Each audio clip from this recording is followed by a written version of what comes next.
No fanfare. I'm just a wood turner like all of you.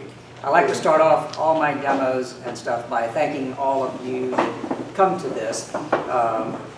If it wasn't for you, I can't do this. So I do appreciate everybody turning out. Wood turning's fun. I was told when I started wood turning that I could promise everybody, my instructor used to tell me because he demonstrated, and he said, I'll promise the whole group one thing. At least one person in here is going to have a good time and enjoy what they're doing. And if it's only me, I apologize to all of you. It is wood turning. It's not, there's no life or death thing here, hopefully. We don't do anything that's dangerous and hurt. There has been some problems. But just have fun doing it. Don't get exasperated. I do make things look easy, but people say if you do something 1,000 times, it does get easy. So I have done a number of my demos, and it does seem like it comes easy. Not to say I won't make a mistake. I have made mistakes. We all make mistakes, so don't stress yourself. But thanks for coming out, and I really do appreciate everybody showing up, and all the people who signed up for my class too. Look forward to doing that. We'll have a good time. Starting out, this is a handout that I did. This is a very bad, my printer's about, my cartridge is about done. But this, a lot of the handouts are available on my website. So if you go to rudolphlopez.com, and my given name is Rudolph. I was born in December, so Rudolph was apropos. How'd you go through high school? Yeah, Rudolph the Red-Nosed Reindeer. I was over it because I told him, nobody would have got presents if it wasn't for me, right? That was my skate, So, but these are actually colored pictures and a pretty good handout.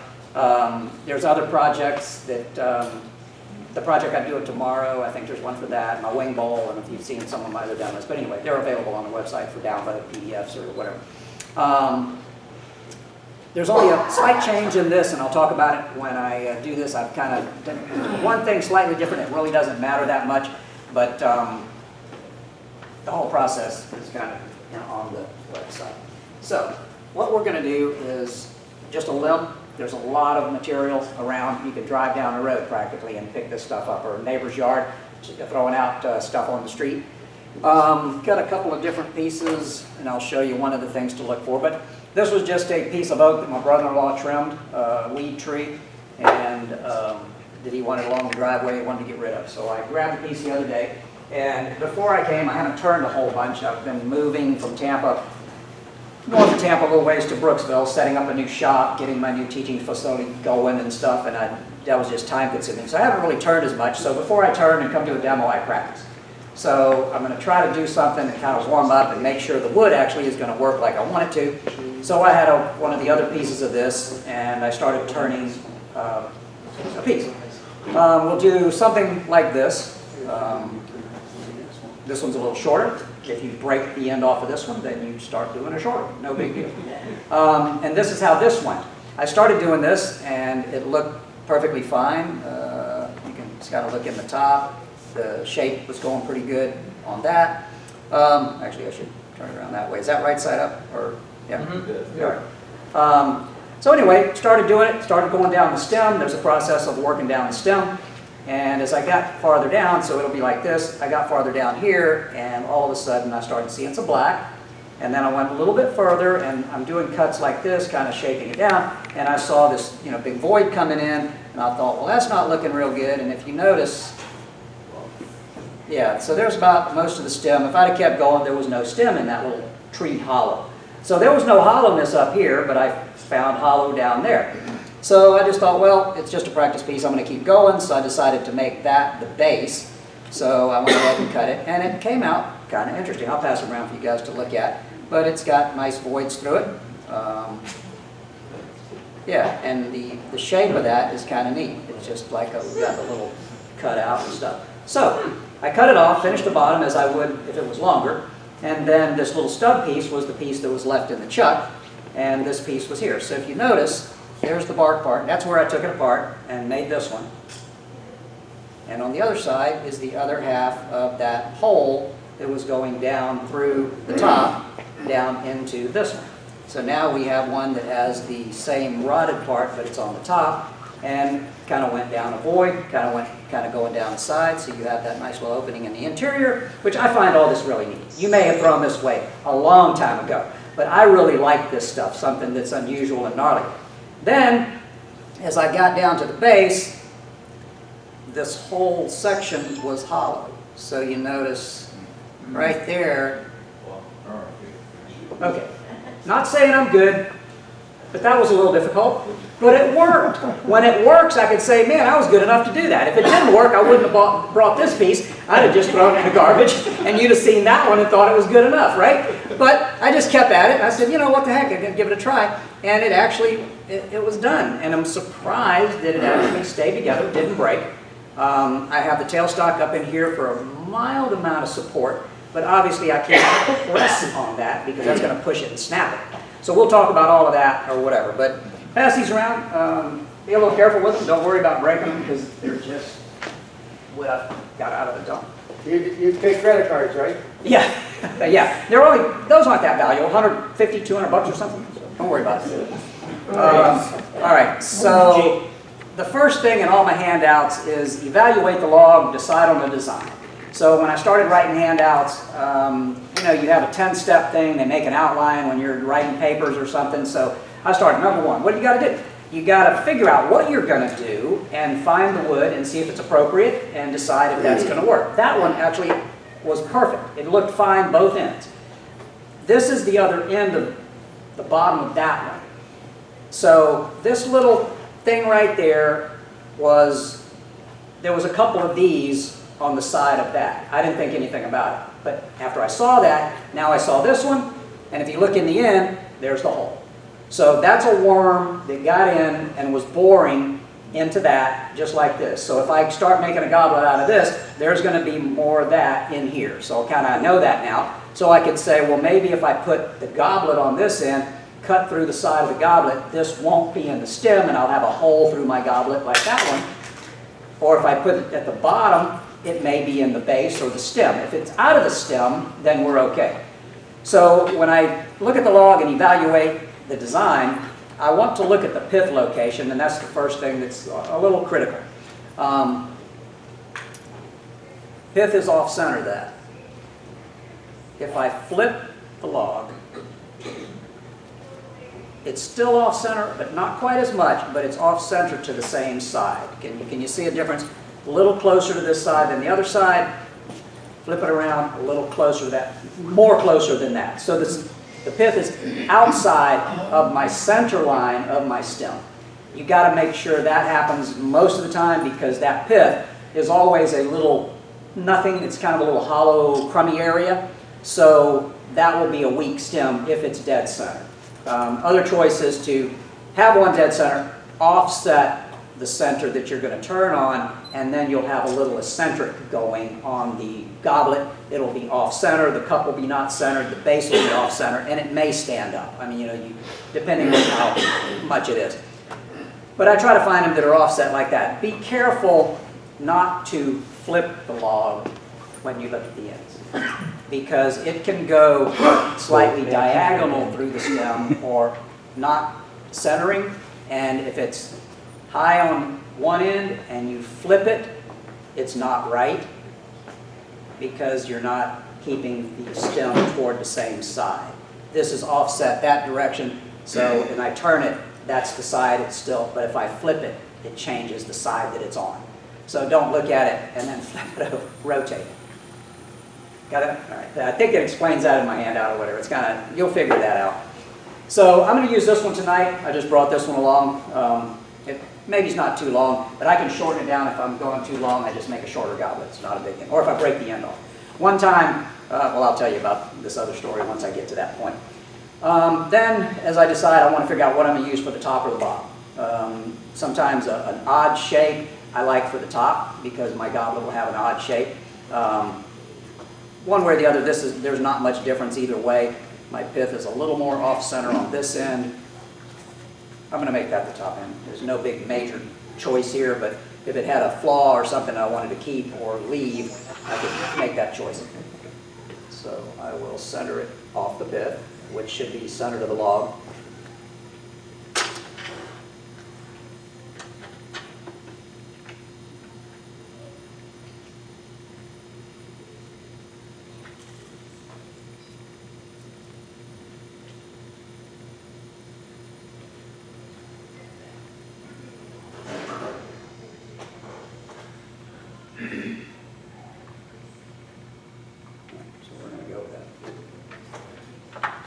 I don't drive the spur in with mallet or anything because I want to be able to do what I just did. Kind of tweak it a little bit, move it around. I love these little spring center live centers because you get just enough tension on them with that spring and then be able to just tap it and move it a little bit. So what I do to get that spur in there, which I'm not going to do a lot of work on this so I don't have to have a super strong area. So I said I'm going to make it at the top.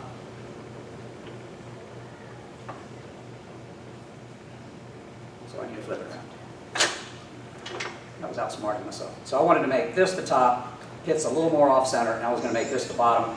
So I want the bottom on this end. On this particular thing, it's not critical, but I always put the bottom toward my tailstock. I'm not going to reverse this and jam chuck it, so I could have very well cut my tenon on that end, but I always want to just do it this way. It's a habit.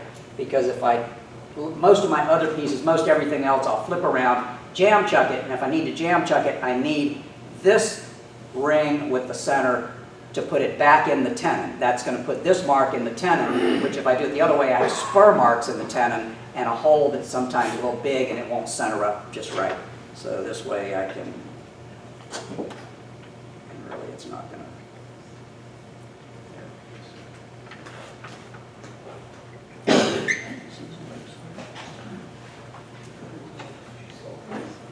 So what I do is lock the spindle slightly, give it a little bit of a twist, and then snug that up a little more. So all that right there, that's just burying the spurs into the wood slightly. And I just have the drive center gripped with the jaws. It's one of those that has a little recess around it that I can put it in there and grip it with the jaws, so I didn't have to take the chuck off. I'm kind of lazy that way, but I wanted to make sure it wasn't going to spin. It's efficient. It's efficient, exactly. All right. Turn my speed down. We set this thing up on the middle speed, but just as a habit to make sure I spun this around, make sure it cleared this. Everything's good there. Then I can lay it on, bring my speed up slow, make sure if it's just thumping the rest, then okay, I got to move something. Sometimes I'll have a little limb sticky out, and I'll do that on the goblet portion. So there's a goblet, and then a little bit of limb sticks out. So it's kind of odd looking, but it's kind of, it wasn't something you're going to drink out of, but it's kind of just another feature or flaw, depending if you want to keep it or lose it. So that's all ready to go. So I'll just round this off and cut a tenon. I generally do wear a face shield for most everything I do. I've got glasses. I may just go to the glasses.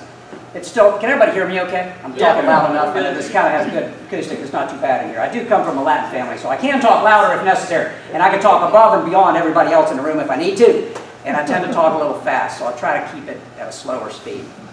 In Latin families, we never stop talking in a group. We just talk louder and above everybody and talk to the person on the other side of the room when the person here wants to talk to somebody on the other side of you. So that's just the way that goes. All right. I am just going to take I have two basic bowl gouges. I'm not going to get into a whole bunch of angles and everything. When I first started, I don't know, a lot of people maybe, I don't know how many beginners there are, people that haven't been turning that long. If you've seen a lot of demos and stuff, all the professional turners and a lot of guys that aren't even professionals, you've been turning a while, you got what you like. You know what you like, you know what you want to use, and you grind it that way. But there's professionals that are really good that we learn from, and they have their way of doing it. So you figure if you can grind your tools and have tools exactly like theirs, then you can turn like they do. It's just, all you need is to have that tool ground that way. So I started off learning from David Ellsworth. He has the Ellsworth grind. That's what this is. 60 degree, 5/8 bowl gouge, swept back, Irish grind, Ellsworth grind. I call it the Ellsworth because I use his jig to sharpen it.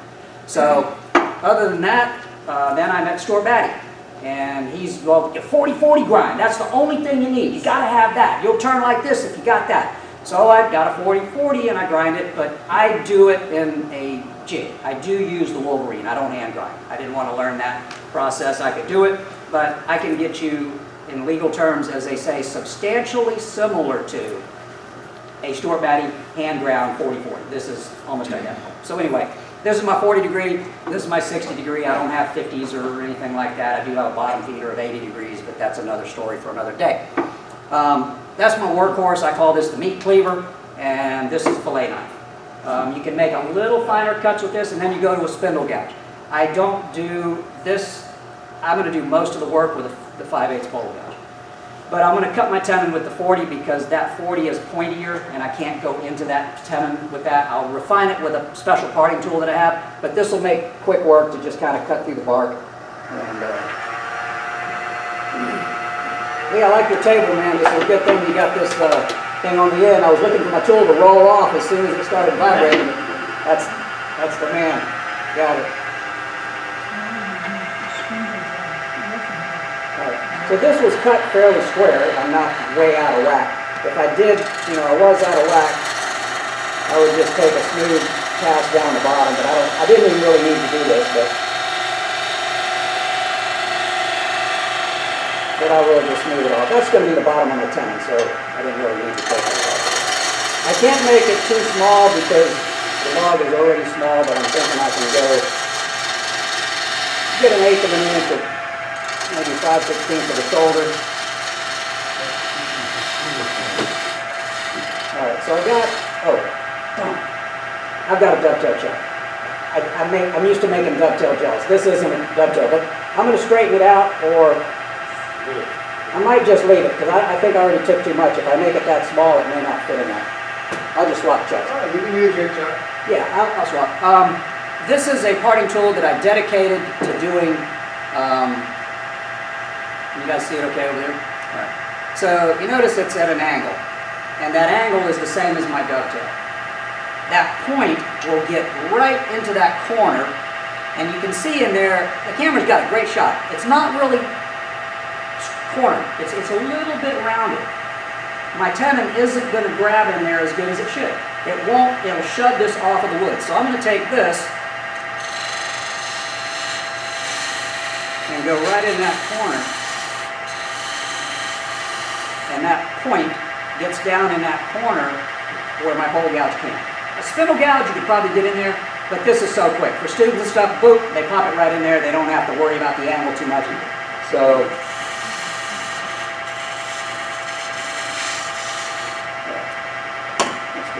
that's all I need to do on this end, and I'm going to flip it around and put it in the chuck.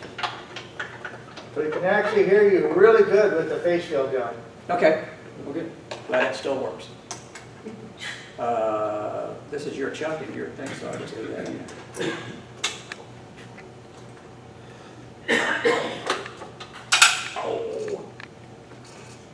Oh, it worked. Okay. I thought the insert was coming out.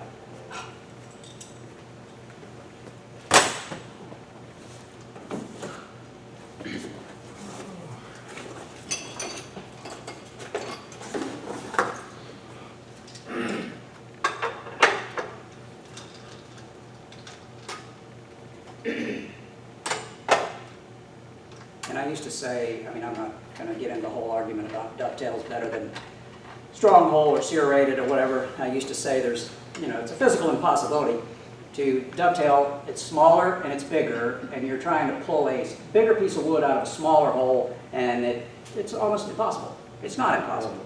I've knocked them out. So it is possible to pull that bigger piece of wood out of that smaller hole. But, all right, so that's seated really flat against the face of the jaws. That's what I want for the most stability. The longer this gets, the worse the vibration. I kind of hate the vibration. We may pick up a little bit because the weight of the lathe also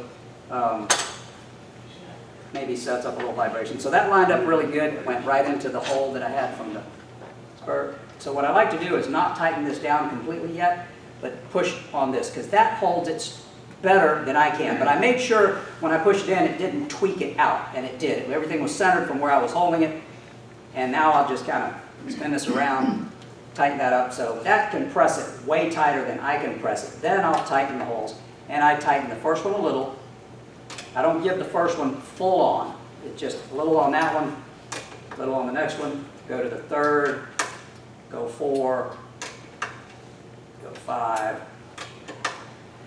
My object is I want to kind of tighten concentrically all around. It's supposed to tighten concentrically, but I've learned over the years, especially on the little G3s, and sometimes they will kick it to the side. If you hit that first hole as tight as you can, it just pushes a little more on one side than the other. Doesn't make that much difference on a bowl, but on something that's long or one of my wing bowls, if you get any run out, it's an issue. So it's a habit. I do it that way. Don't have to do it that way, but. So I'm going to go with the same little routine on the front end. This one looks like it's a little crookeder, so I need to straighten out just a wee bit more.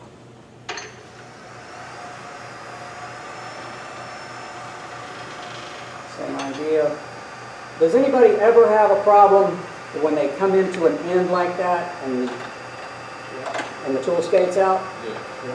One honest person, 2, 3, okay. All right. It's just an entry thing. I may give you one tip if this is all you've learned. If you maybe learned this already, then fine. We always say that we're going to come at the wood or cut the wood with the tool rolled open about 45 degrees-ish, more or less. Wood likes to be cut, so that's a closed flute. That's an open flute. There's nothing we do like that, pointed at the ceiling. So we roll over about 45 degrees. Well, that puts that cutting edge pointed kind of that way. It's pointed, that's straight up and down, that's pointed that direction. So if you touch the wood with that point, which way it wants to go? It wants to go that way. If you put it straight up vertical and touch a piece of wood, it should just make a circle. So it shouldn't skate on you. If you go too far and turn this a little 1 or 2 degrees that way, you think, where's it going to skate? It's going to skate that way. So if it goes into the inside, it's fine. It's not tearing your bark up. It's not ruining that natural edge on your bowl. So your entry needs to be perfectly vertical. If you're cutting beads and coves, tomorrow's project will do some beads and coves on a spindle. If you start with your flute slightly open on a spindle gouge, it's going to skate. Every time you try to do it, you'll man up and you'll hold it, and you may get it going a few times, but if you get it straight up and down, what I teach my students is they don't even use this hand. I just have them put the tool on a piece that's smooth and just push it in and make a mark, make a mark, make a mark, and it'll be one pretty line around it. If you're slightly off 1 degree, it's going to skate, but if you're only holding it with this hand, it's going to just go, and it's not going to tear up anything, it's not going to ruin what you're doing. So when you come in here, try to practice getting it straight and go straight in, and once you're in there, then you can open up a little bit once the bevel is touching the wood. So just a little technique stuff. So I'm going to try to cut. This isn't critical now, but it may be critical later. If you've got plenty of bark to mess up, and you can keep moving it down if you need to. So now, that's why I don't take all this off. I just come in, start my cut. Once I get my cut established, let me know if my head gets in the way then. Alright, so now that's smooth. I kind of cut the unevenness out. Now I want to maybe just start going in. So that's the beginning of the entry of my goblet cut, just slightly. I can't get very far in. I could move this out, but then I'd get vibration. I've got more I want to do before I do this. You know what I never found and I didn't bring is my light. You guys don't have a little small light that goes with it. I don't have to have it, but. So one more cut with the slightly deeper. I don't even know. I was going to get it for. Sometimes I can. I put the light in the cup when I'm going to do the outside. Once I hollow the cup, because I can see kind of what I'm doing. I can do it to the light, and I don't have to sit there and stop and measure it. But that's no biggie. So I've got just a third or a quarter of the curve, and that's about as far in as I can go. So now. I don't need that bark there. I'm going to just sneak up on that corner and do just a little bit of the lip part. And then I'll do the interior and hollow. So here, I just swing my body like that. And you notice I started down there and I just sneak up toward the top. There's different ways of doing this, but this is kind of what I've now. That's about 1/8 of an inch of bark. I'm going to go thinner than that on my rim, so straight up vertical, touch the bark, swing the gouge. That was a little thin. I might have lost some bark there. Let's see what happened. Yeah, one little piece of bark. This was cut now, sap was coming up, so there was a little bit of frailness on the bark. So you notice the bark's a little thicker on one side, a little thicker there, about the thickness I wanted is about 3/32 or 1/16 or so right there. if I keep trying, it looked like there was more bark when I turned it on, right? Let's see. Right. So you're looking at it, looks like it's an 1/8 of an inch thick. If I keep chasing that to make it as thin as I wanted, which I already hit what I wanted, if I keep moving up, I'm going to cut my bark off at that point. That bark that's left is going to be cut off because it's farther away from me, so I'm hitting it sooner. So that I have two choices. I can go in straighter longer, so the flare is more pronounced. Here's the other thing about these little natural edge ones. You kind of are stuck with the bell-shaped shape because obviously you can't do a closed form goblet because you're not going to have bark. If you just kind of go V-shaped, you get, to me, funny looking bark. It kind of goes to a point. The bark is cut at kind of an angle going that way. You're not coming into it like a natural edge bowl or something. It kind of comes out and you'll have long, wide bark. It's not terrible. If that's what you like, that's fine. But if you want this look, you got to cut in and make an OG shape. It's going to go like this and like that. So it'll be kind of like the bell shape. So I can cut longer and go in, or I can leave it and then sand these thicker parts down on the top. I don't know, the little goblets that went around, I did it that way. So what you end up with, and I don't know if you can tell this, maybe, it wasn't real pronounced, but go to the top camera if you can, the overhead. Yeah. All right. So if you notice, the top rim, there it is, you can kind of see it's not flat. It undulates up and down, kind of waves. Because what I did, I took the thicker part and I sanded it down. I like that. So not only is it going in and out, it's going up and down. So that's your choice. You can kind of continue in a little longer and make it go thinner, equally around, or we'll probably leave it like this, because if I do it again, I may cut the bark off, because that side and that side are about the thickness I was going for. So, now, let me just try it one more time. One more cut.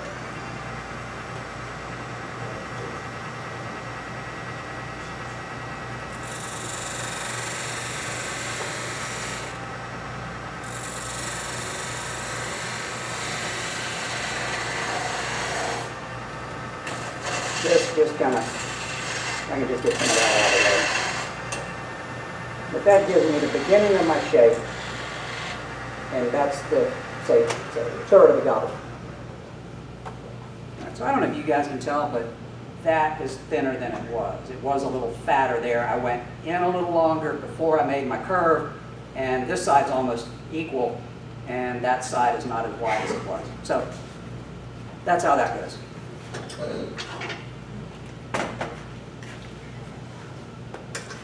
Check that out. Just double check. It is green wood, so I just want to make sure it's. So, next thing is to hollow the interior. And as I said, I hate vibration, and I can just start digging that out. I'll do a little bit with the bowl gouge, and then I'll show you my other hollowing tool.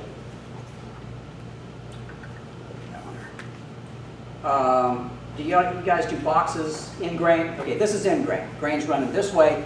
You're going into the fibers. So you're not supposed to be cutting from rim to bottom. You're supposed to be cutting from the center out.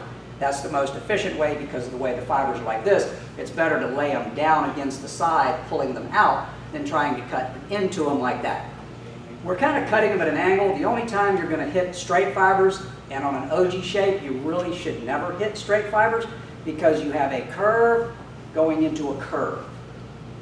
If you're going to be cutting straight in, then your curve isn't a true OG. It's going to go curve, straight, and then a bell. So that straight part generally isn't all that appealing because it's just the shape of it. Usually the curve flows together. But not all drinking goblets have that perfect OG shape. They do have a glass shape of some kind. So if you have to go straight in, this is maybe not the most efficient. And I'll show you, this is a lower my tool rest. Most guys will tell you don't move the tool rest while the lathe is running, but they do it. I generally don't because I have knocked stuff off many times trying to move the tool rest like they tell you while the lathe is running. So that can be done. A little tedious because of all that vibration. not like that, I can hollow. Sometimes it's less vibration doing it the wrong way because I'm actually cutting the fibers, but I'm going into them. But I'm sort of cutting them at a little bit of an angle, and I can change that as I go in. But I've already done this much, so you can see how that can work. But I like to drill a hole. You can drill a small hole, or you can drill a big hole. So I have another drill bit. This is a 1-inch #2 Morse taper. I have a short one that I use for this project specifically, because sometimes on the shorter minis, there's not enough room for all of this. If the goblet's any longer, you don't have room for a Jacob's chuck and a drill bit, generally. So I went with the #2 Morse taper, which pushed the drill bit. Now, some Jacobs and drill bits wouldn't be any longer than that, but I have one of these that's that long, and that's what I use for this project, because on mini lathes I can drill, I just stuff it in there. So the only thing you gotta, be careful, don't knock the rim off, is make sure that the diameter of my drill bit is not bigger than my curve that I already started there. That little one that went around, I did not drill that one, because obviously that's going to be too big for the size of the goblet. This one I can drill down a little bit, and this removes all of the hard wood that I'm trying to fight with that gouge in the center and all that. The other thing is I don't use a Forstner bit. This is a metal cutting bit, and you can tell the taper on the ends is kind of like this. It just tapers like this, and it goes in. So the hole that I get in the base of this is very nice. It's conforming to the shape that I want. It's like this going to a little center. And all I have to do is round this straight part, round it in, and round the corners out, because I'm going to go wider than the bit, so that's easy to do. And I'm done with the bottom. If you get a Forstner bit or anything, well, what kind of hole do you get? I don't use these in hollow forms or anything, because you get a hole with a 1/4-inch hole in the middle, and sometimes a trench around the outside where the outside's cutters are cutting. So then you got to get rid of a square corner with trenches and the point hole in the middle, which is the hardest part to bore out. This, your whatever you use to hollow with, my spindle gouge or whatever, when you hit that V, it goes right, it follows the V right to the center, and you just swing sideways. So this thing makes the whole process a whole lot easier. These are available from, you can find them on Amazon now and stuff. I get these from Wholesale Tool Company, WTtool.com. I slow down when I say that, WTtool.com. Used to have a warehouse in Tampa, but they closed up. Now you got to mail order them. But there's one in Atlanta, maybe Chicago, and different places. They were $15. Now I think they're 25 or something. But they're Chinese made. But for wood, they'll last forever. Not the best drill bit in the world, but good enough for this.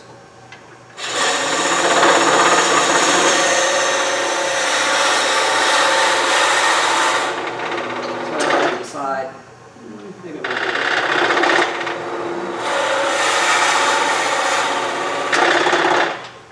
Didn't drill perfectly centered, but I'm going to round it out anyway. So I kind of V-tapered that to make that a little easier.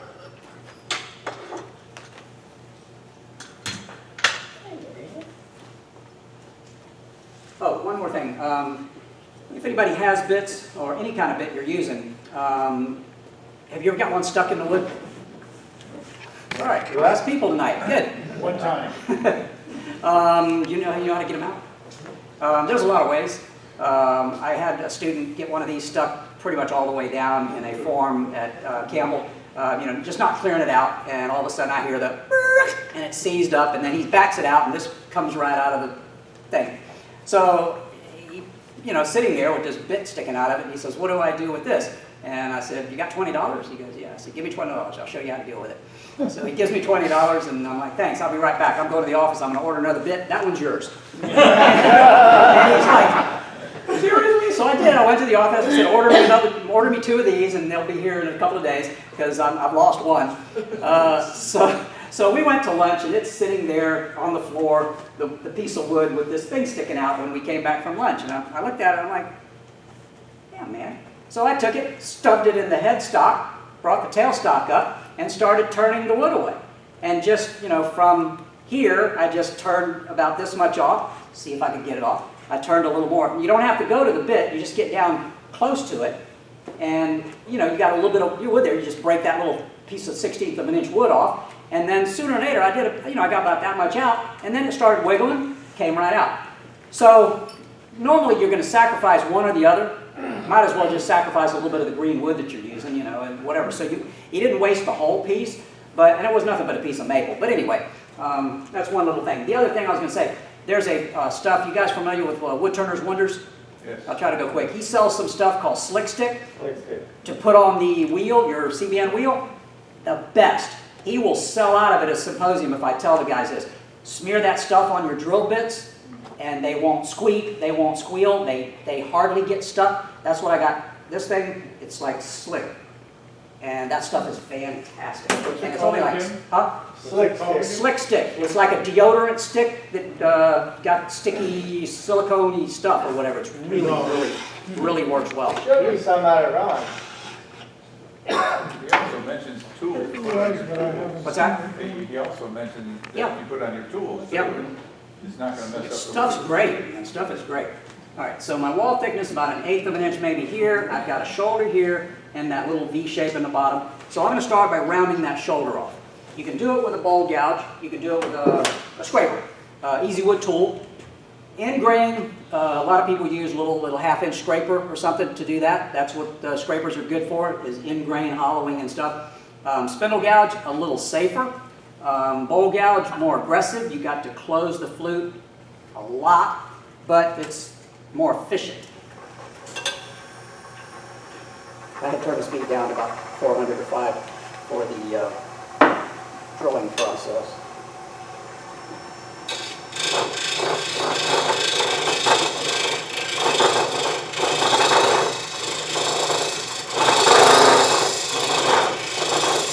I can see a little bit of light through there just from the overheads, right in that area. Not too much, but normally I just put my big light here and it shines through and I can see this part.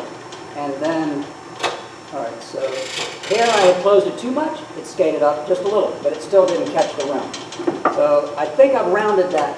Basically, I just got that shoulder to deal with, and that's pretty rounded. And then round the bottom and blend those two together. So the shape is kind of just this. You know, we're going to go in and out, just kind of in across the bottom, up and out the top. Starting from the center, right? Yeah, and the center is easy to find because I have that V shape, even though I can't see in there. Need the light? I'll get by.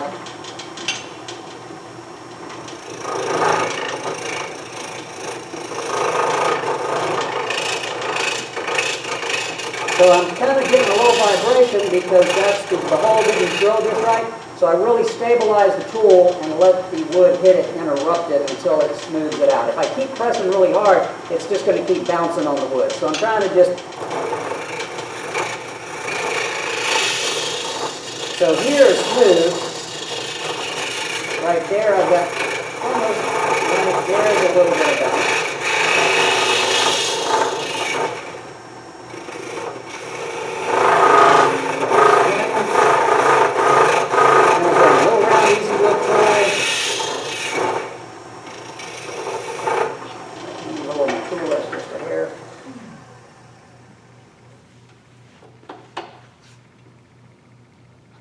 I want to cut just dead on center with the tool pretty level.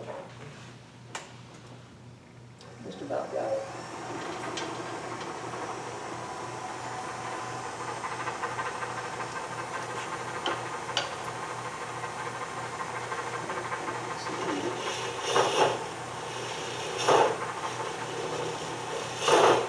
And if you want to go deeper, I don't know, has anybody drilled with the spindle gouge? You can actually get it right in the center and just kind of push it in and then swing it out. So you can actually go a little deeper if you have to. That drill bit, being a metal bit, gives me a little bit of compressed wood. There's a little flat area there that doesn't matter on metal, but in wood it creates a depressed wood, and it's a white spot. And if you don't get that out, it'll be a white spot in the bottom of your goblet that you'll see there forever. But it's nice because I can tell when I get the bottom completely rounded because that white spot goes away. As soon as the white spot goes away, I know that my bottom is just about round. So one more little, I think it's still a little bit of flap from the corner of the shoulder.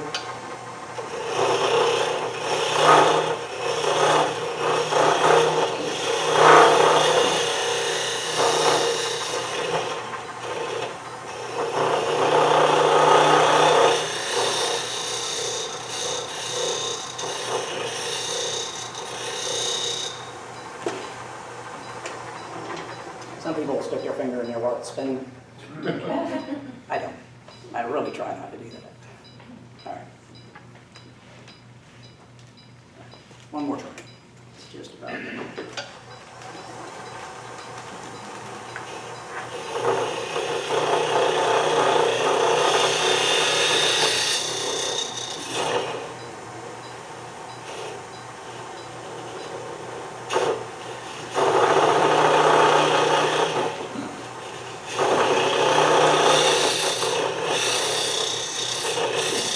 Be careful on the rim because you can, just trying to keep the flow going, you can take too much wood out and cut your rim off. So just be a little careful. Okay, I got it. Okay, so there's something, yeah, okay, there's a little pit staining. I thought I was getting into some of that bug hole or something. But, one other little tool I use a lot, talk about it a lot, is a negative rake scraper. This is basically just a negative ground angle. You guys familiar with them? Anybody use them? A lot of people have they're kind of in vogue now. Used to when I started this, Stuart Batty was the only one that kind of used one.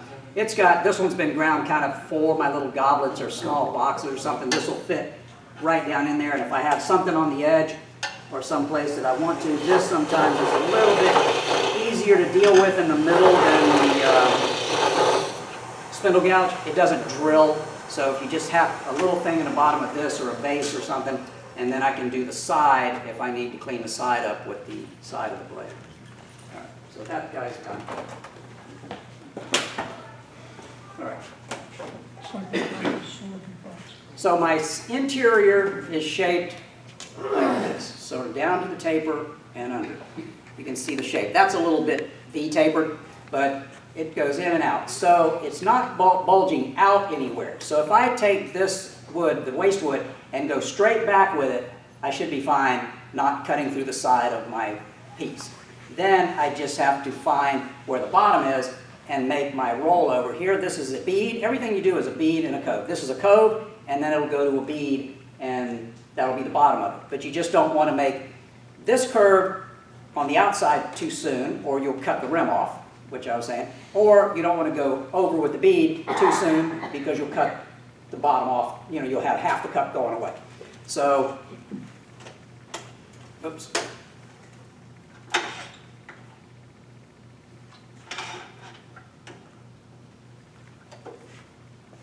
Good. Make sure if this is not round, when you spin it, it's going to clear that one part that's maybe out a little bit farther than the others. Ask me, I know all that.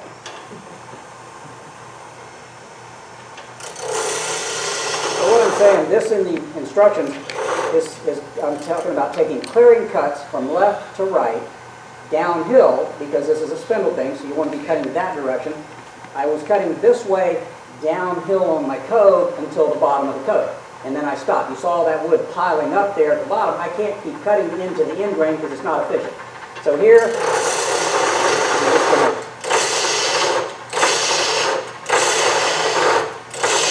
so I don't know how deep I am, but I don't think I'm that deep. I can just stick my finger in, or like you do with a pencil or something, just stick that in, kind of eyeball it, lay that on top. So somewhere about there is my bottom.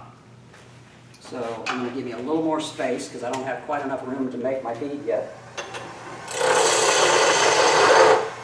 Now, I can put my bevel right on here, pick my cut up,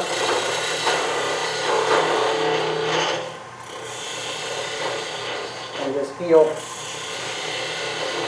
Now, you can see how nice it would be if I had light shining in there and the translucency would show through, and then I can do this without fear of cutting my bottom off.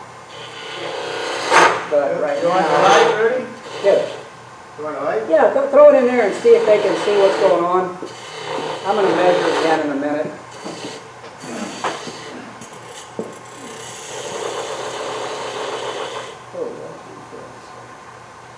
There you go. You guys can see that now, kind of glowing. Thin spot. Yeah, there's a little thin spot. Yeah. Let's see if I don't cut through it trying to get rid of that.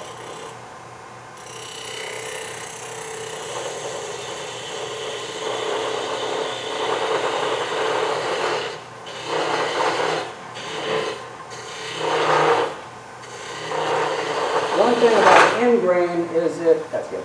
I'll finish it off. End grain transmits twice as much light as side grain. So if I get the light here, as I make that curve and it gets brighter, I'm okay still.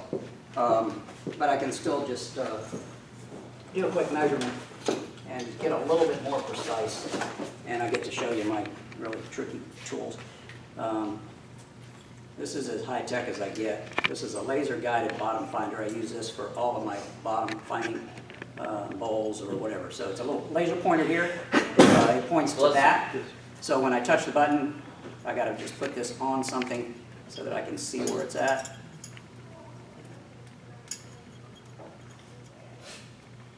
And make sure the little laser pointer lines up. Here it goes. Okay, so it lines up right with the end of that. So if I stick it in here, push the button, you guys can see where it's at. I level it.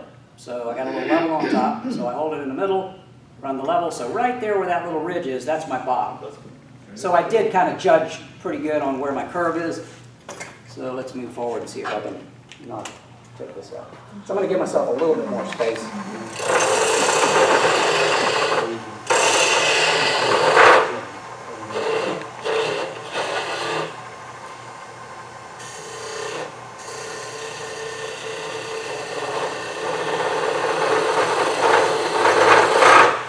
So you see when I try to push into that end grain, it does not cut good.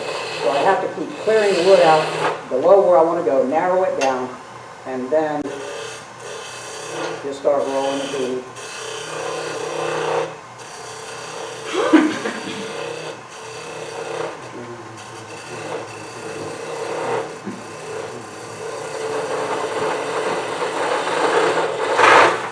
Sometimes I cheat and just kind of push a little harder. That's about as tight a corner as I can get into with the bowl gouge, even though my 40, I'm using it kind of like a spindle gouge, but it removes wood much more efficiently than a spindle gouge, so it's just quicker, so that's why I use this. People say, why don't you use a spindle gouge? Well, I will eventually, but I think I can still take it. All right, so there's my bottom. So right in the very bottom, I'm probably 1/4 of an inch thick. Then we can also, as I say, measure twice, cut once. We can actually reach in here and measure the side. These are great calipers. These are the best I've ever found. These are made by a turner in Canada, Andre Martel. And you can see that they're not figure-8 round. So I can take this straight one, stick it down the side, and dude, that wall right there is that thick. I thought it was about 1/8 of an inch.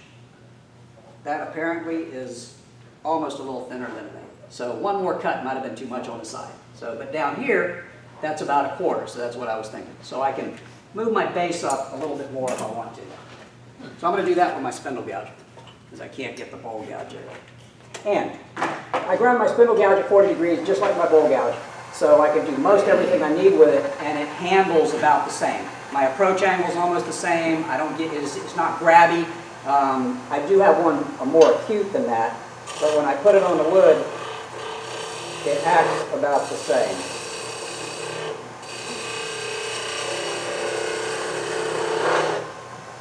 And I think that shape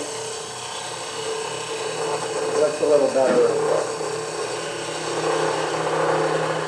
So I took about 2/16 cuts, and I'm going to leave it at that. So now it's a matter of just thinning the spindle down, doing the things. There I will go to my 60-degree gouge. 40 degree can work, but this guy will take more wood out. So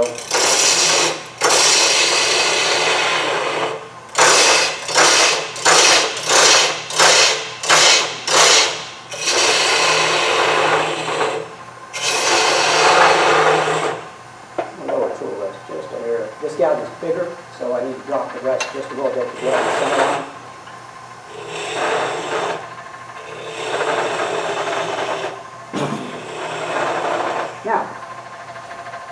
sometimes if you're not doing a cut rim or something that's like this that's out of round, you could possibly continue down and thin the stem down. But you have some weight up here that is eccentric. It's not, it needs to be stabilized a little bit.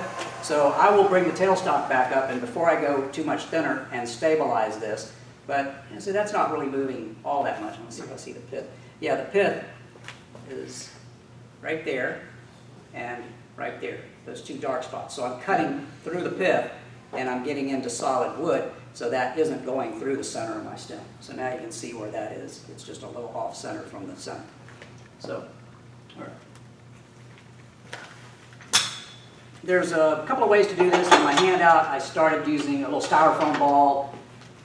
Most everything that you can put in there, some people just wad up a little paper towel and put it on the end of their point center, or you can't do it with the one I was using, which is this one, but there's a cone that goes on this, and you can just put some paper in here. But everything you put in there requires a little bit of pressure. So the other school of thought when you do this is, I didn't get that line out. If I was going to sand this, I would have sanded the interior cup after I had hollowed it, and then the outside as I was, while this was all still bulky. Now I could bring this up and still do it. I'm not going to worry about the little line on there. So whoever gets this takes it home, can sand that off. These are a product made by a company called Rubber Chucky. They make all kinds of rubber chuck products, jam chucks for like bowls or something we're going to do tomorrow, or platters or whatever. But he gets a set of these. They're a Goblet Chucky set, and there's different sizes of these guys. I got a few of them in my box here, but there's one a little bit bigger. This one I've actually adapted. I cut a little cone out in the middle, and I can use it for a sphere. So this will hold a sphere, and I cut a dovetail on that, so I can put this in the chuck, and I have another one of these, and I can do my spheres jammed between two of these. He makes a Chucky for that, but these will hold smaller spheres. But anyway, this guy just threads onto here. And I don't know if I got something that'll reach in here or not. Yep. But anyway, the Martells can reach into places. You can go all the way. If I want to measure the bottom of something, a bowl, this will fit in those, the gaps. And you can put this all the way to the bottom, and then you can swing this into the bowl, and you can measure your thickness in the bottom of the hollow form. I have a bigger set that's like this big, and they will reach into a 15, 18-inch hollow form. They're fantastic. And there's 4 for the price of 2 because they bypass, and now you have the lid with the short one. So they can go, multiple, 4 different shapes, in other words. Right. So this guy, I just make sure that's not spinning. I bring this up, lock this in, and then I can feel this, and I just wiggle that.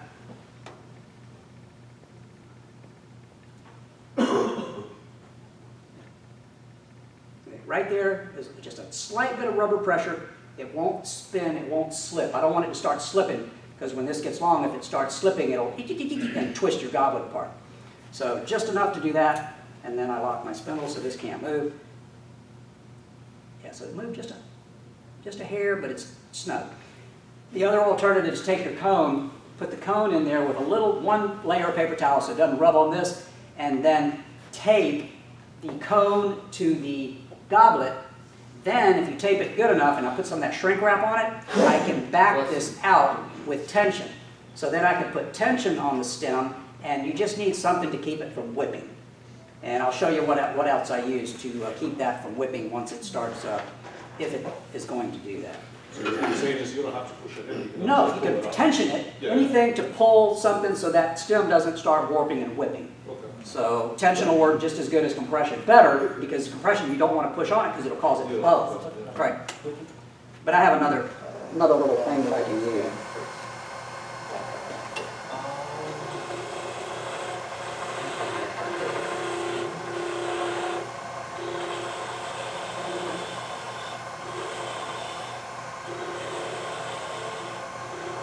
Just a slight, I just made that a little bit smaller.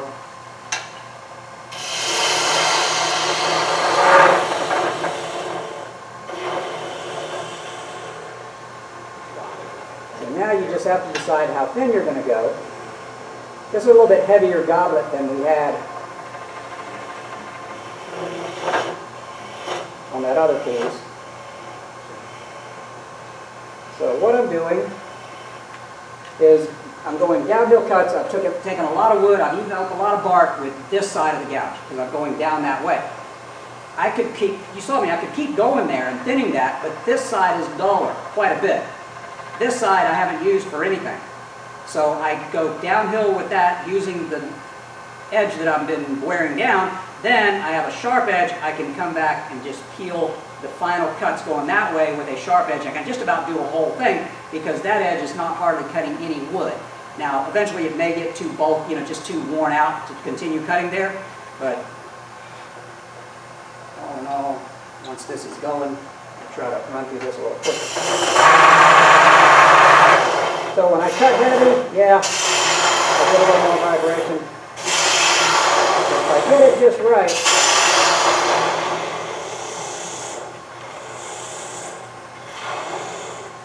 and I only do about 1 inch or 3/4. If I'm going really thinner, I can't do as much length. I do little bits at a time. So it's all about bevel control. That's a bevel supported cut, just like on the inside of a bowl or the outside. That's a bevel there. I want my tool to be just a little down so I'm always on top of the stem. As long as I'm on top of the stem, I'm not going to get caught. If your tool rest is not in a good position or you have to do this, it'll catch it, go under it, and snap it off, cut it, break it. So when I go back to pick this up, I start up high with the bevel. That's a bevel supported cut. And see, I can slide back and forth on there. That's touching it, but I'm not getting the cut. So I just move the gouge edge a little bit more toward me, make a thin cut. That's pretty smooth.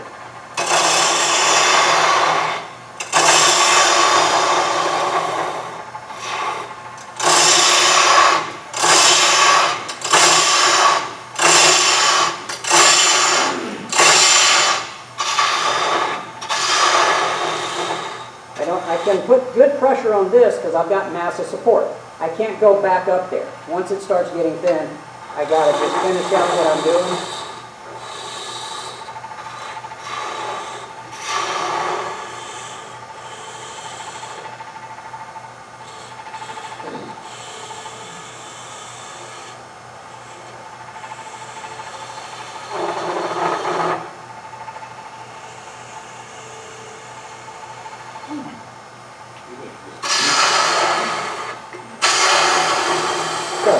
Keep telling jokes, keep talking about stuff, tell you this is just kind of a steady process. As you do all this, there's an opportunity to work on designs. Let's say I want to do a base that has a little thing going on. If you like captive rings, this is where you just do a couple of captive rings and cut that stuff off or whatever. I didn't have a tool with me, so again, I can use my finger on the tool rest to sort of get a parallel line. When you're doing these, Rudy, do you ever shut the lathe off when you're doing one of them? What's that? Do you ever shut the lathe off when you're doing one of these? Oh yeah, stop you mean? Yeah, because I've had one snap it just from the pressure of the bearing and the tailstone. Yes, thanks for bringing that up, Lee. Not so much stopping it, but starting it. Yeah. Especially these guys. And there's a trick for that, because these things, before it gets too long, this isn't that thin, but when they get really thin, these go instant start. I didn't turn the speed down, so the best way is turn the speed down, but if you don't have a variable speed lathe, and you're at full speed, when you turn it on, it'll just, boom, it'll go to full speed really quickly. And with the mass here and the mass here, that sometimes can just snap it right off. So, turn the speed down, start it up slow, that's one way. The other way is, this may not be OSHA approved. It's a little bit more trouble with that knob. Those other ones have a big silver thing there, and if they're longer, You get it. I put my arm on here, yeah, and I put my hand on the switch. So I go. It was a delay of starting, but on the others, they don't delay. I mean, as soon as you hit the switch, boom. So you give it about 15 or 20 RPMs and hit the switch, and by the time you do this, you switch, and it spins and starts up nice and smooth. So I found that out. I was like, it needs some momentum. So that's what I do. I'm glad you brought that up, because I'm trying to finish up. That's a little bad to go back up here and try to Wouldn't you just send that out? Huh? Wouldn't you just send that out? What's that? The little imperfections? Exactly, yes, yeah. But where's the fun in that? You're a brave man. Develop your tool control. Exactly. There's a little dip right there. Nobody got time for that. Right, we got some people. Not only that, it makes sure your tools are sharp. But you can also practice, like I said, some little shape down here. You can roll a little bead in there. Ring something? Oh yeah. Little bead. You can practice an OG shape on your base. Go in, come up. Now the base has an OG shape to it. So you can practice your whatever you like on the bottoms. Sometimes I'll do something like that, kind of a get rid of all this stuff. So one other little thing I do to hold the steady the stem is my stem steadies. This is a patented design, and some of you young people won't know what this all that is. So most of us in the group probably do know what that is. This is sweet because it's got magnets, so and it's height adjustable. I don't have one for mini lathe. This is not quite for mini lathe, but this extends up. This will do a 1642 to whatever, and then I got taller ones for my robust, and it'll just snap into place right there. That holds it. All it needs. You're not holding a mass amount of wood. You're just keeping that thin stem from whipping. So I've got two holes. The original hole that is about 1/8 of an inch-ish, and then I clamp this together and then drill a 3/32 hole for my super thin stems, and that's the size hole. Maybe those I didn't steady those or whatever, but that a little thinner than that will go in that little small hole. So you don't have to make it telescopic. It's just this makes it easy to get it in because I can slide this all the way down, and then my other legs just stick it underneath and pop it up, and then just go straight up to the stem and clamp it. And you just clip it over your stem. Yeah, it'll just come up under here like that, and that'll just be right there, and that just keeps that stem. And as I go down, I got 4 of these, so I can just put them in wherever I need to keep that thing from steadying or whatever. And you have to lock the height, so there's a really high-tech height adjustment lock. Right there. So I'm really keeping it simple, guys. This is no rocket science here, and they do come apart for transport. So, and these are arrows. If you're wondering what they were, I do a lot of archery, so these are just arrows, and they come in sizes that OD different diameters, and they fit. Some will fit perfectly, obviously, right inside the other. So that's a perfect little fit in there. You could use anything. The carbon fiber arrows aren't as good because they don't fit. They're different. They don't fit inside each other like that. So you go to bow shop and just go through their bin of broken arrows and get some of those for nothing. Steady rest, huh? Yeah.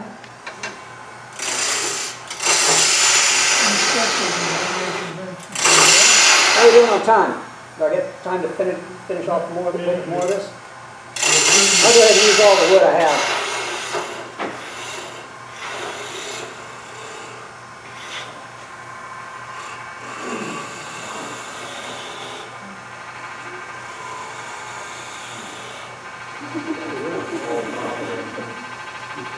And I would sand this as I go. The other thing about sanding is, I know a lot of times on round stuff, we'll wrap the paper around it. Do not wrap the paper around this. There's just too much tension. Eventually, it will get stuck, and it'll just snap it off. Because, my wife not watching, it always makes me nervous when she watches. Well, she made, you might have not saw that when it stopped. It went, eh. There's a lot of flexibility there. Now, have you guys ever broken a toothpick? Yep. All right. It's fairly hard. They don't just break like a piece of glass. I mean, you got to snap it. So this is that strong or stronger. So, it's fairly tough. So if you're going to sand, put your thumb or finger on top and go back and forth. Just keep the paper on the bottom or something so you're not wrapping pressure. And this way you can see how much pressure you got, and truthfully, to get a better finish and to give it a cleaner look, sand this direction, sand with the grain. And you can actually use 80 grit will thin that bad boy down fast, believe it or not. I mean, it'll take it down. So all those little unevennesses, and then when your thumb's on top, as you're doing this, you can feel the irregularities. So you can know, oh, it's a little fat right there, a little thin right there, I got a dip, let me sand there. So I just turn it and, you know, I'll sand away as I go. So just don't wrap the paper. All right, we'll finish this guy up. So this was working pretty good.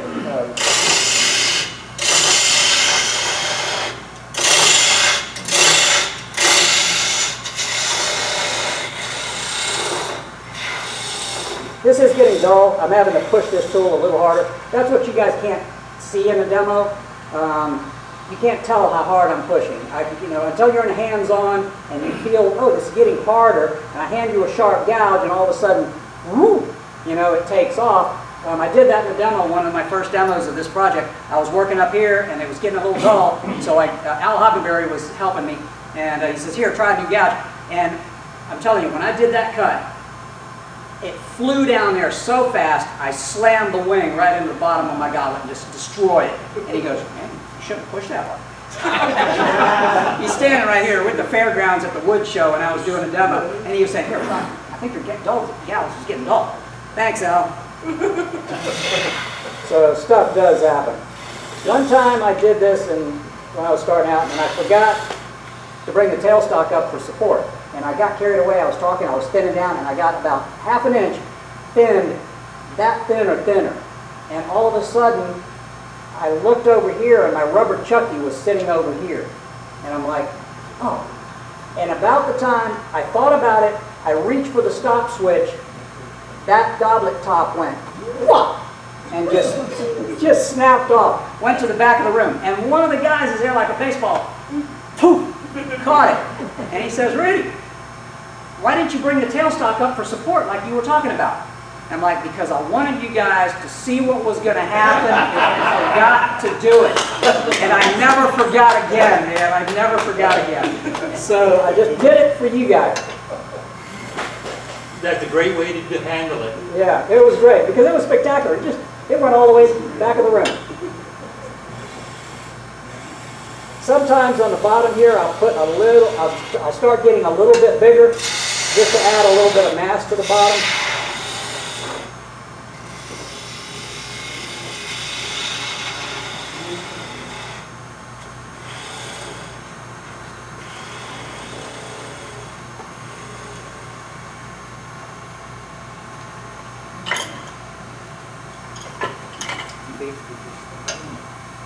Where did my spindle gouge?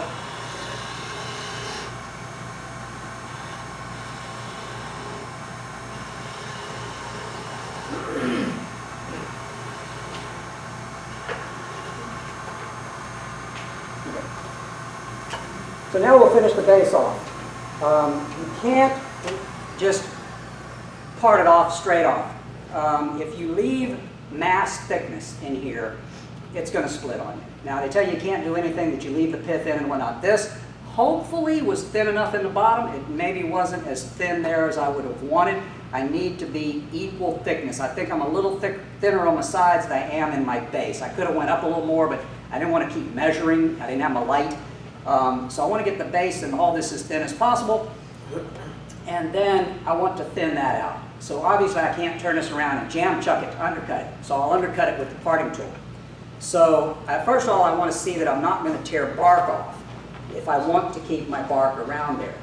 If you take a parting tool and use it correctly, which is starting on a bevel and then roll it in, it generally always peels the bark off. It's better to do it wrong and push it straight in because it acts like a negative rake scraper. But still, it can knock the bark off. So I'll practice down low a little bit. So you see that wiggle? It's starting to work. So it's gone a little bit out. Actually, that's a little lumpy right there. Where's my 80 grit? 120 will work.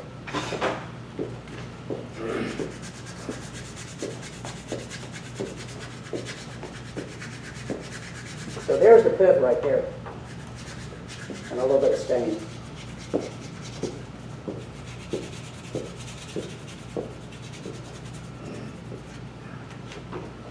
That's a little bit better. Once it dries, somebody can clean it up better and say I didn't do such a bad job. This is getting a little fuzzy.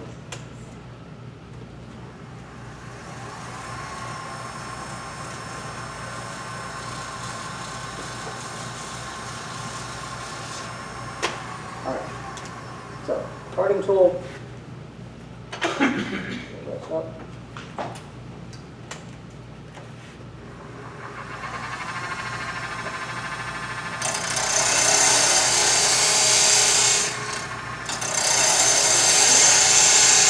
Seem to cut pretty good.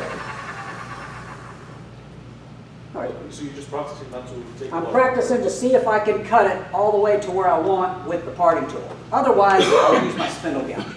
I'll take the spindle gouge and go straight in and cut the bark.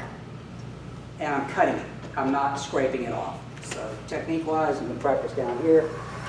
Loop straight up.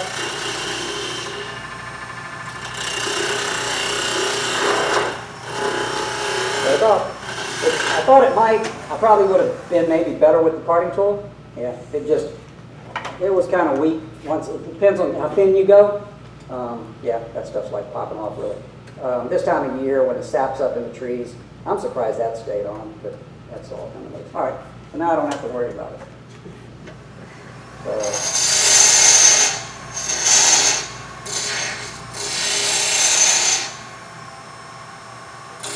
little bit of an angle.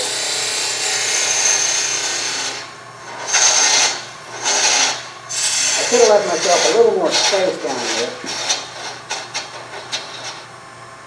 What I want to do is kind of look at the bottom and the top of the bottom and then parallel that with my parting tool.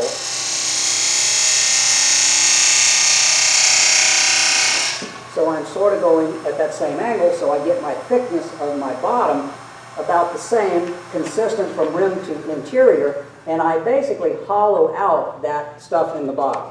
A little tedious, but let me get the tool rest close again so I don't drop off the edge. Again, I would put my light over here, and that would shine through there, and I could see my thickness easy.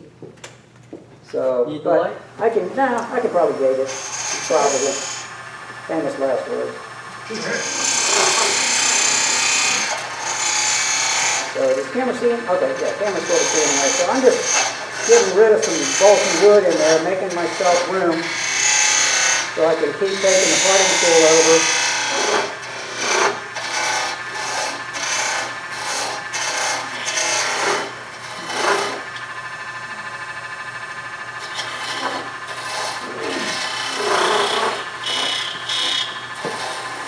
Two things you want to do, and I don't know if the camera will see this.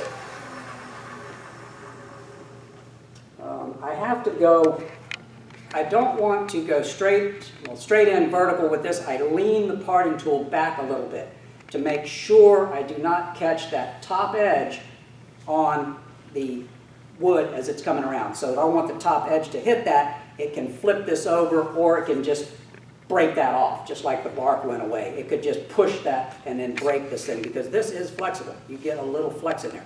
So just lean it over a little, work your way, keep that gap open up. Right now in there, I've got about a 3/8 of an inch stub sticking in there. And I'm going to take that down to a cone. I can't do it in a bowl. If I was jamming it, I'd do that with my spindle gouge and I'd keep cutting that down to a nib and then I'd carve it out. I can't do that. I can carve some of this out, but let me see if I can, I might have to sand that fuzz off of it. That might clean it up. Plus there's some bit down here, so I got to be careful how far I go. All right, I'm down to about a quarter, a little less than an eighth. You can stop right there. The safe thing to do, stop right there and cut it loose. So make sure this didn't stick. It did stick a little bit.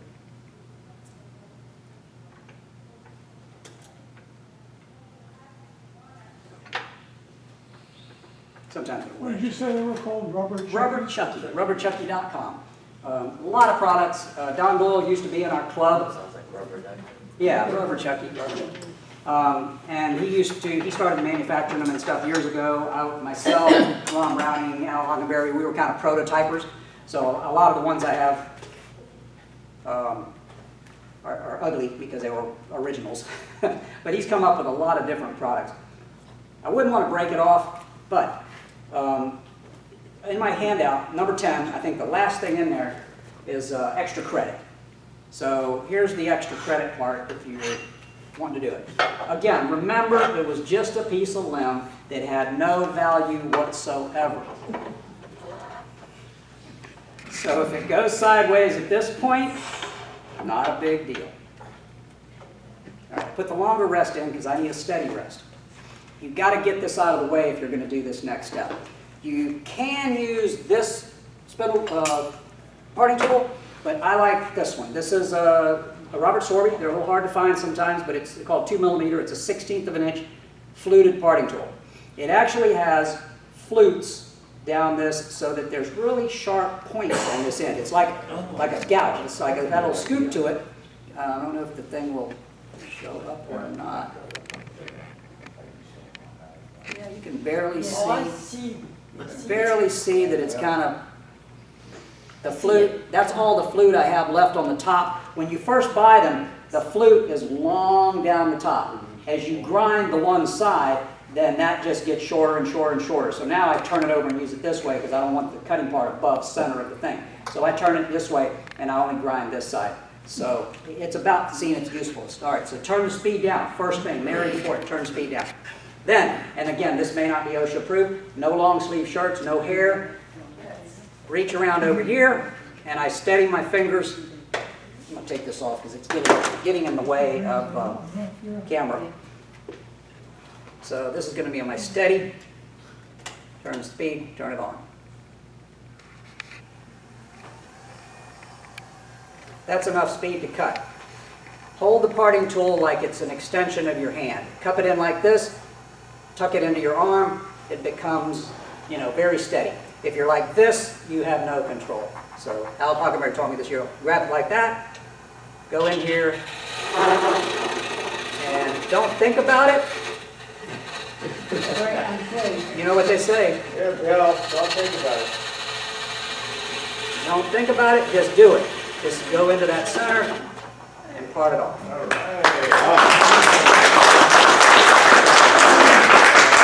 Just a little bit of that, and you can maybe see a little light going through there, so it is about consistent thickness. But this is all hollowed out, all the way up into that hole.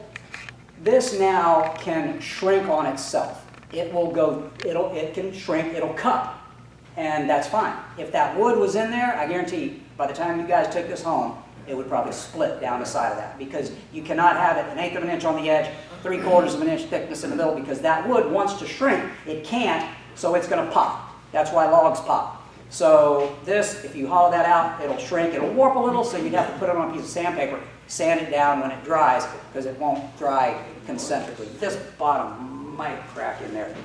Whatever you guys do with this, whoever takes it and does, keeps it, put it in a bag, dry it slow. Don't take it into air conditioning at home or whatever. And I would say if you had some tung oil or some kind of oil, go ahead and just throw some oil on it tonight. Because that, especially in here, it'll clog the pores up and slow the drying down. Yeah, exactly. Or put in a couple of double bags, and even with some shavings or something. But so. Can you say that paper bag? Paper bag, yeah. What's that? I said, if I take it, can I tell everybody I made it? Yeah. Doesn't have a secret. I won't sign it. Thanks, guys.